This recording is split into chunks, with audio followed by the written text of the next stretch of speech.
Well, as the Israel-Hamas armed conflict enters or hits day 170, the world is looking forward to some breakthrough in the truce talks in Doha.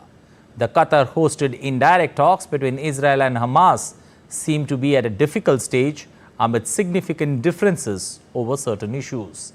Meanwhile, civilian pressure back home within Israel continues to mount on Benjamin Netanyahu to find a way out, while long-term ally, the United States, has warned of global isolation if the attacks continue in Rafah region.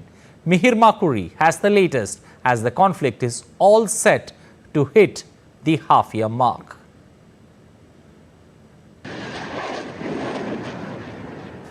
As the Israel-Hamas conflict rages on, intense negotiations are going on in Doha to reach a new Gaza truce.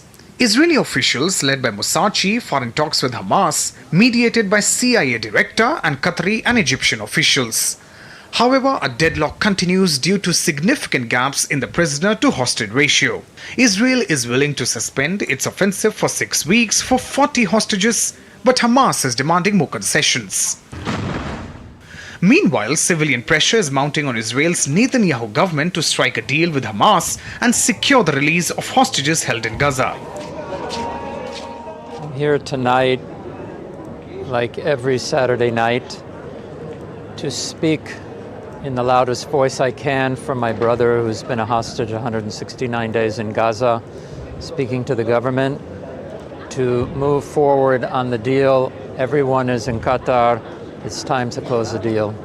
In the battlefield, Israel's military operation near Gaza's Al-Shifa hospital has resulted in the killings of over 170 terrorists and the detention of 480 others. Israeli forces, believing the hospital complex is linked to Hamas through tunnels, have been conducting a thorough search since storming the area earlier this week. The operation here in Shifa is significant, a daring, tricky and most impressive operation so far. It struck hundreds of terrorists, apprehended hundreds of terrorists, and brought in significant operational and intelligence assets. We are continuing with this operation. The leadership of the commanders is excellent, and we will finish this operation only when the last terrorist is in our hands, alive or dead.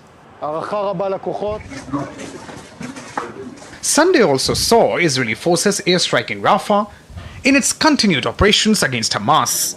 On the other hand, after visiting Rafah, where the UN chief called blockade for Gaza a moral outrage, UN Secretary General Antonio Guterres emphasized the need for increased commercial deliveries by road to meet Gaza's humanitarian needs during his visit to Egypt on Sunday. He also highlighted the conflict's global impact. The only efficient and effective way to move heavy goods is by road.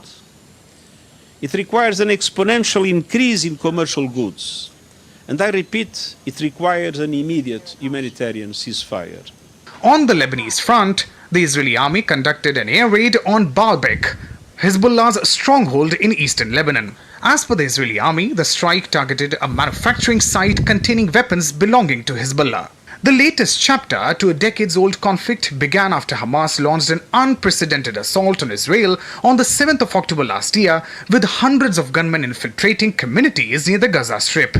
Israeli military says Hamas has taken 200 soldiers and civilians, including women and children, as hostages to Gaza. Mihir Makuri, reporting for DD India.